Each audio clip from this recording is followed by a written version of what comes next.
Latest news updates కోసం ఇప్పుడే download చేసుకోండి మీడియా ఎఫెక్ట్స్ యాప్.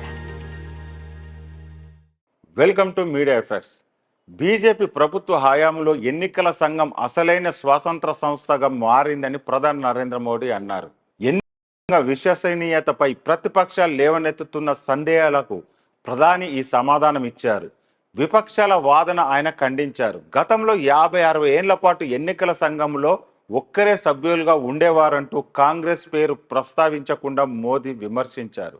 గతంలో ఒక పార్టీకి సన్నిహితంగా మెలిగే వ్యక్తులను ఎన్నికల కమిషనర్గా నియమించేవారని ఆరోపించారు. బీజేపీకి ఎన్నికల సంఘం అనుకూలంగా వ్యవహరిస్తుందంటూ పదే ఆరోపణలు చేస్తున్న నేపథ్యంలో మోదీ ఈ వ్యాఖ్యలు చేశారు. ఇండియా టుడే టీవీకి ఇచ్చిన ప్రత్యేక ఇంటర్వ్యూలో ఈ మేరకు ఆయన స్పందించారు. దాదాపు 50-60 ఏళ్ల పాటు ఎన్నికల సంఘం ఏకసభ్య సంస్థగా ఉంది.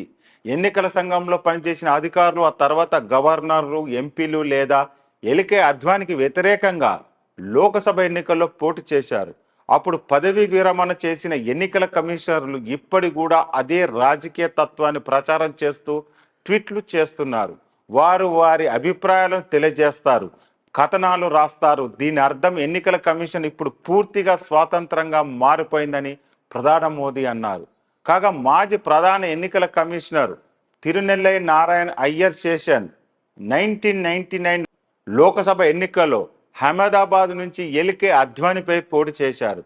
కాంగ్రెస్ టికెట్పై పోటీ చేసిన ఆ ఎన్నికల్లో ఓటమి పాలయ్యారు. ఈ అంశాన్ని మోదీ ప్రస్తావించారు. కాగా 2024 లోకసభ ఎన్నికల మొదటి, రెండవ దశ ఎన్నికలకు సంబంధించి ఈసీ విడుదల చేసిన ఓటింగ్ శాతం డేటాలో వ్యత్యాసాలపై కాంగ్రెస్ పార్టీ వ్యక్తం చేస్తున్న అనుమానాలను ప్రధాని మోదీ ఖండించారు.